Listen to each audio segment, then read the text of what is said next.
Welcome to Honeybee. Don't forget to subscribe, and hit the bell. Real stories of love, lies, and betrayal, where every truth stings. Let's begin. My name is Damien. My marriage to Cassandra fell apart when our twin daughters, Natalia and Lily, were still little. They had just turned 2 when we decided to end things.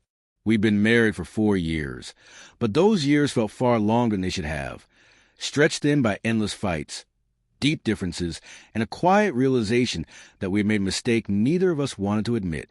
The divorce process started ugly. We argued over nearly everything: property, money, and most painfully, custody of our daughters. I was a young father then, barely understanding what it meant to be one, and she was a woman still figuring out who she was. We had rushed into marriage, thinking love would fix everything, but life doesn't work that way. After months of back-and-forth battles, things slowly began to settle. Cassandra and I reached a fragile peace for the sake of our girls. She got the primary custody since the court believed she could provide a more stable environment. I got visitation rights, weekends mostly. It wasn't much, but it was something. At first, I tried to stay strong. I threw myself into work, trying to bury the ache of coming home to silence. Every photo of my daughters on the wall felt like both comfort and punishment. I missed their giggles, their messy little hands tugging at my shirt, the way they called me Dada with pure innocence. Cassandra, for a while, seemed to do fine. She moved into a new apartment and started working again. We spoke occasionally, usually about the kids.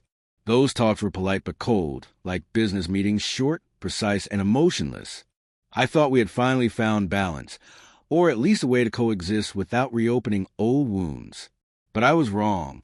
Over time, I noticed Cassandra changing. Her calls became less frequent.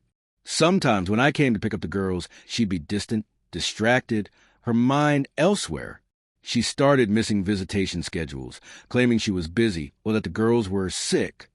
At first, I believed her, but as the excuses piled up, something inside me began to twist. I knew Cassandra well enough to sense when she was hiding something. Then one day, without warning, she vanished. Her number stopped working, her apartment was empty, and no one seemed to know where she went. I called her friends, her relatives. No one had any answers. It was as if she had disappeared from the face of the earth, taking my daughters with her. That was the day my world broke apart for good. For weeks, I searched everywhere for Cassandra and the girls.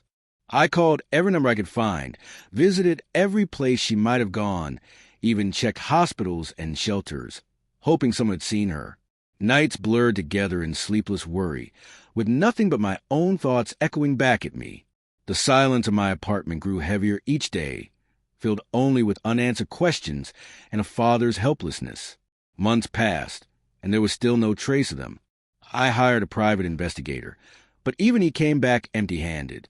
It was as if Cassandra had erased herself and the girls from existence. I tried to convince myself she must have had a reason, that maybe she thought she was protecting them from something or from me. But deep down, I couldn't ignore the ache of betrayal. No matter what had gone wrong between us, she had no right to take them away like that. Years went by, and I learned to survive with the emptiness.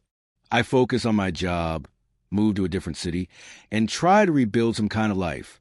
The pain never really left, but it dulled with time, like an old wound that still stings when touched.